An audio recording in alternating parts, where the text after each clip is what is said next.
Tu danses pas, quoi. C'est-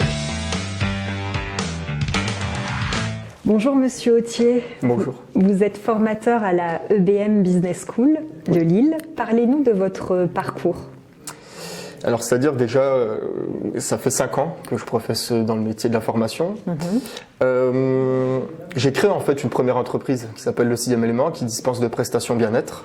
Au départ, on se situait sur Lille, mais l'activité a été délocalisée dans le sud de la France. Donc, on va dire maintenant que je gère à distance tout l'aspect commercial, marketing, communication, donc faire connaître le concept en quelque sorte.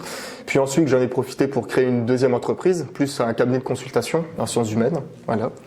Et donc, à l'heure d'aujourd'hui, je partage mon emploi du temps entre ces 3 activités. Donc.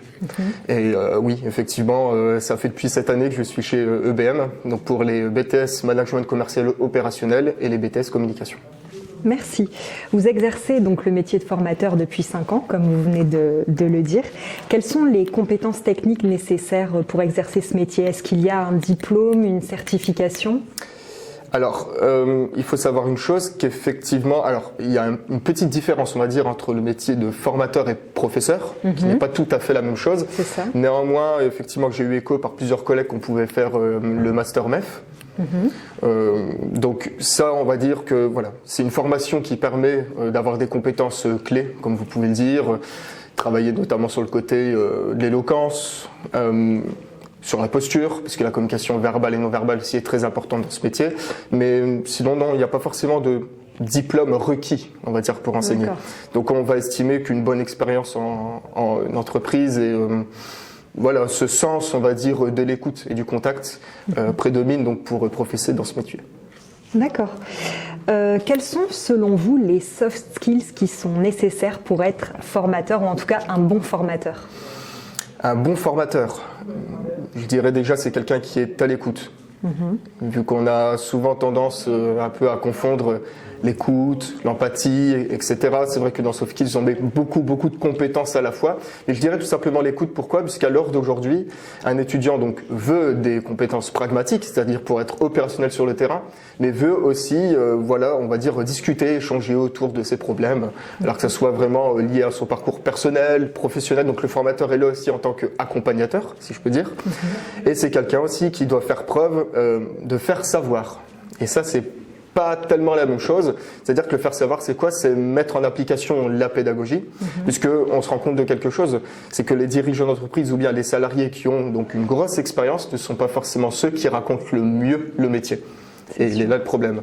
Donc le formateur, il est là en tant qu'intermédiaire, et donc il doit servir les deux causes, on va dire, donc pour l'étudiant et aussi pour l'équipe pédagogique. Donc c'est vraiment un pilier dans la formation.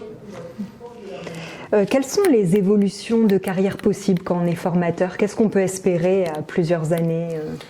Dans les aspirations, on va dire personnelles, quelqu'un qui voilà, approche le milieu de la formation a aussi tendance à alors soit reprendre une activité un peu plus de manager peut-être, qui s'est voilà, vu effectivement déployer plusieurs qualités au fur et à mesure du temps, ou soit la recherche aussi, ça c'est quelque chose qui tente beaucoup, c'est-à-dire qu'à partir du moment où on a approché un public, on a commencé à côtoyer la connaissance avec un grand C, et peut-être qu'on veut persévérer là-dedans et on va dire ajouter sa pierre à l'édifice. Donc ça, c'est tout à fait possible. Mais toujours, on va dire, dans ces métiers un peu relais. Vous voyez ce que je veux dire? Donc la recherche, c'est une voie royale, effectivement. L'insertion professionnelle du métier de formateur est très bonne. Quel message souhaiteriez-vous faire passer aux personnes justement qui désiraient devenir formateurs?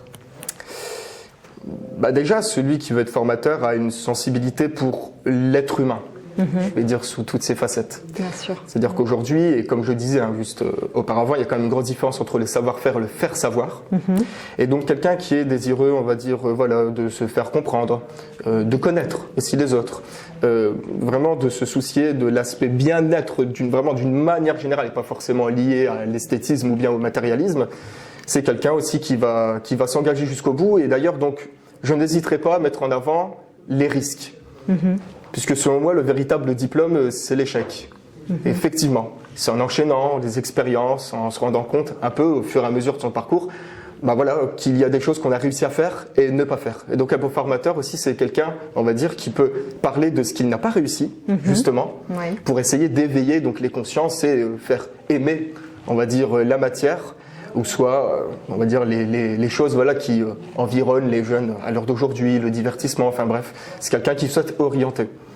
Donc c'est ça, un formateur d'une manière générale, c'est une personne qui est polyvalente, à l'écoute, et donc effectivement, être formateur, c'est de grosses responsabilités, donc je ne souhaite qu'une chose pour ceux qui souhaitent être, voilà, on va dire, les futurs relais de demain, c'est effectivement d'être toujours dans une démarche d'apprentissage, constamment. Merci Monsieur Authier. Je vous remercie.